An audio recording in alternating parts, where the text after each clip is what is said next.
everybody to Door 19, advice for you from two complete strangers. I'm Jamal. I'm LaShondra. Welcome. Welcome. Thanks again for tuning in this week, and we just welcome you once again to our channel. If you're new, we welcome you. We will get started with our first set of questions for this week. All right. Okay. First one says, do parents put too much pressure on their kids to be perfect? Me and my siblings always were competitive growing up, and at first I thought this was a good thing. But now the older I get, the more I regret it. My brother still tries to beat me at everything. Me and my husband differ on this opinion greatly. What are your thoughts about this? What are your thoughts about this? You first. Always put me first. Okay, I'll start. Well, I definitely think that it can be where parents do put too much pressure on kids to be quote-unquote perfect.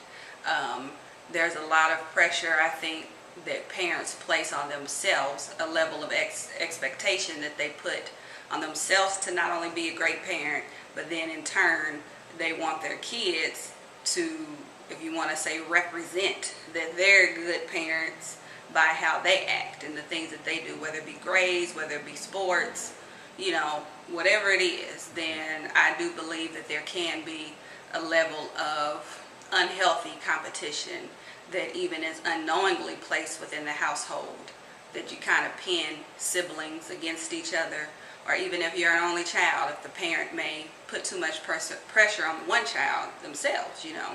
So I think my advice to you, I know you said that you and your husband differ on this matter.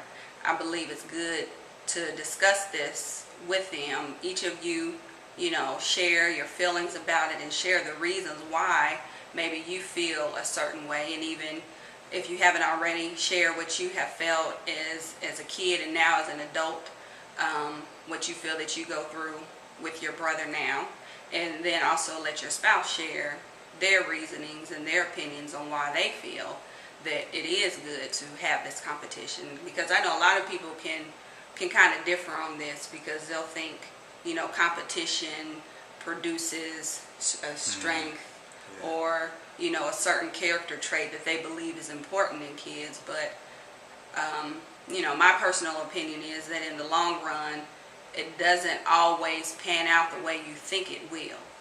As far as the competition, you think that you're building such a great character trait in the child, but in my opinion, in the long run, sometimes that can backfire, and then they begin to put pressure on themselves, even as an adult, to achieve some type of level of success or even approval from others or from their parents. So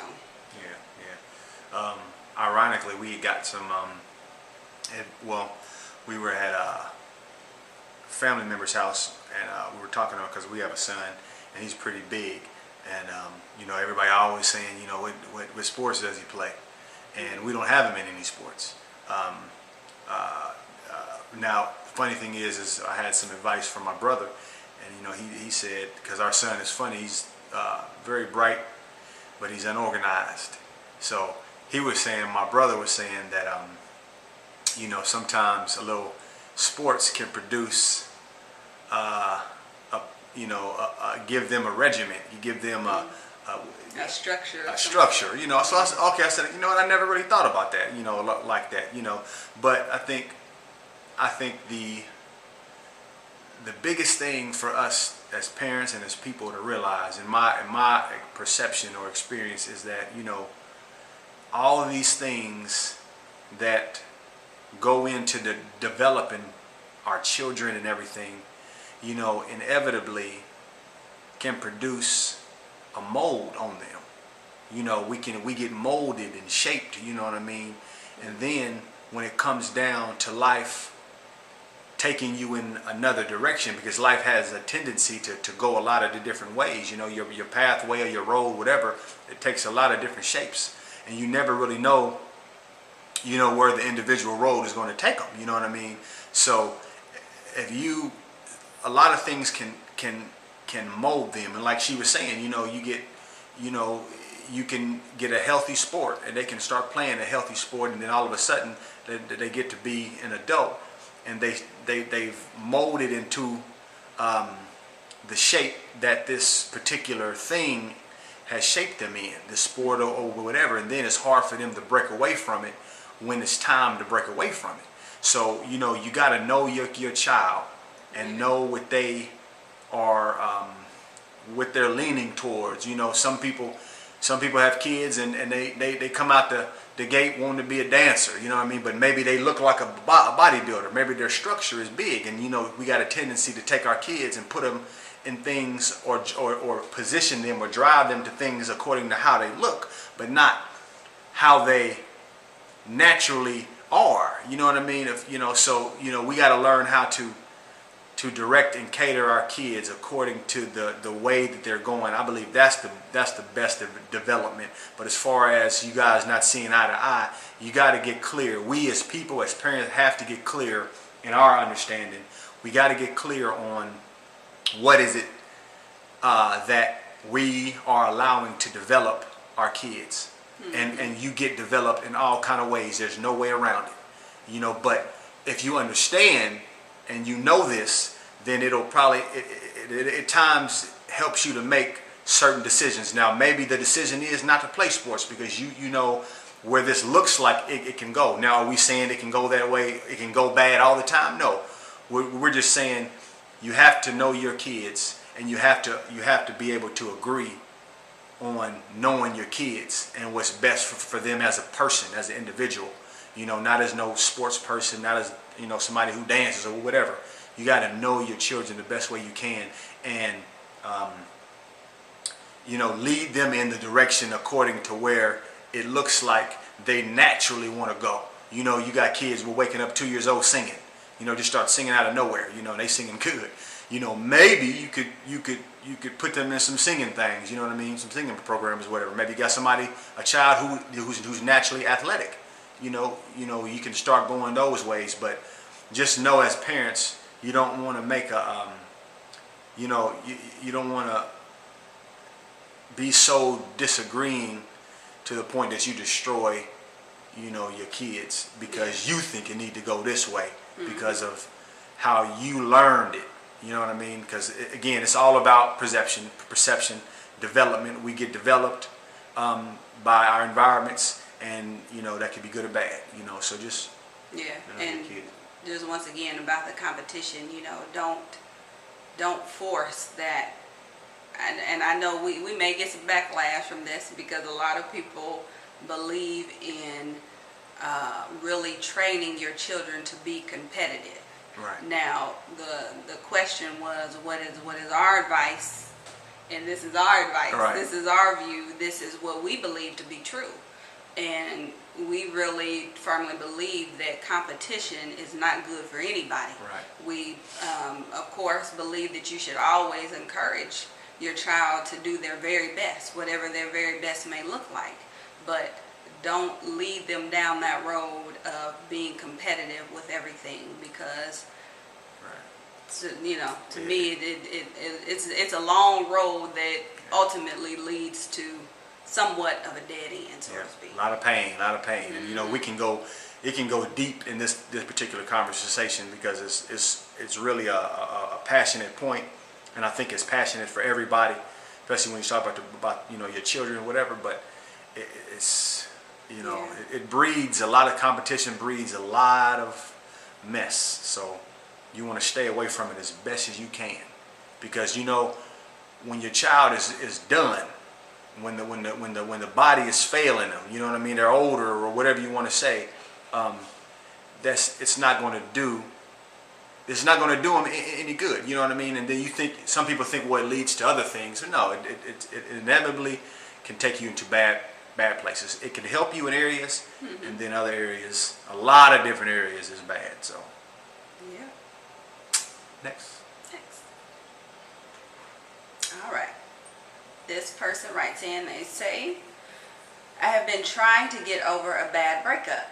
We were together for 7 years and I'm ready to move on, but I still experience a lot of loneliness, and even as if I have failed at this relationship.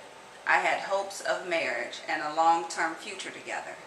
Any advice on how to move forward would be appreciated. Moving forward, okay.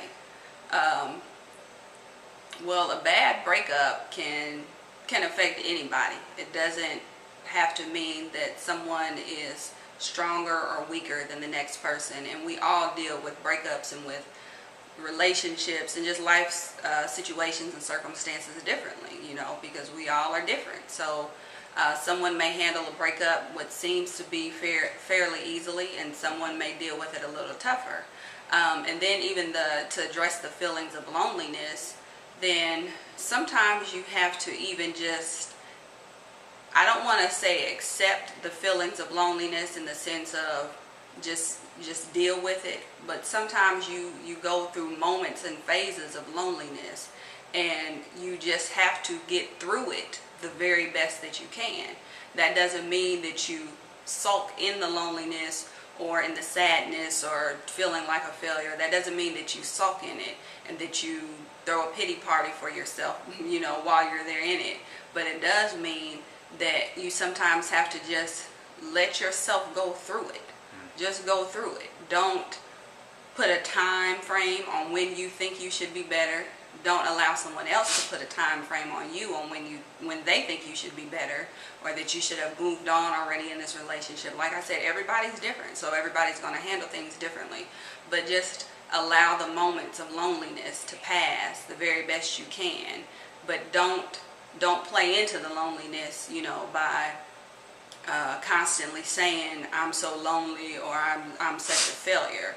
But just allow them to pass and allow the moments to get better and the days to get better as they do. And of course, like we always tell you guys, that we're giving you the best advice that we can from the questions that we're given. And if it's something else deeper going on, as far as seeping into depression or, something like that, as far as therapy or something else that you may need along the way, then just be aware and be in tune with that you may need to go that route. But a lot of times it's just letting it pass. And if this was a long-term relationship for many years, then you build up a deep connection with this person. And to have that ended, then you're going to go through a little bit of pain, but know that on the other side that there is still joy and that there is still hope for you. Yeah, to me, it's like, you lose a loved one and you mourn. So it's okay to mourn. So when you're going through loneliness, it's okay. Don't label it bad. If you can learn to, quit putting the bad on everything, and just like she says, go through it. Just let it pass. Become transparent and let this thing go right through you for however long it takes. And then we learn. Learn from it. Learn what you liked and you didn't like about the relationship. Learn what you would change about yourself first. Don't even worry about, I would suggest, don't even worry about the other person. Learn what you found out about yourself that you would change and become somewhat different. And again, in that time, you're letting the pain and the hurt go, and it will leave. I don't know what else to say about loneliness. Yeah. About relationships like that. Because we try to, like she said, we try to give you advice from the questions, but we try to give it even from another place or another space from us. Because it could always be surface level, just get over it. It's going to change and blah blah blah. But no, we want to give you advice that we think is going to transform you, because that's what this program is all about, transforming you, helping you from one perspective to another one that inevitably changes your whole outlook on life. So if we could help you to change your whole outlook on life, period, just by telling you that loneliness is okay. It's a season, but we learn from the season, and then from that season comes another one, and you take all the fruit that you've gained from one season, and you eat on it from in another space, you know what I mean, and you thrive there. So just allow it to be what it is. Don't label it bad. You don't even have to label it good. Just let it do what it does. Learn from it, heal from it, and become more from it. Yeah. Yeah, My advice. that's our advice. All right, that's it for today. Thanks again for tuning in to Door 19, Advice for You from Two Complete Strangers. And once again, don't forget to share, subscribe, and to like. And also leave those comments below, and you can continue to send us those emails at door19adviceforyou@gmail.com. Until next Wednesday. Peace. See ya. Bye.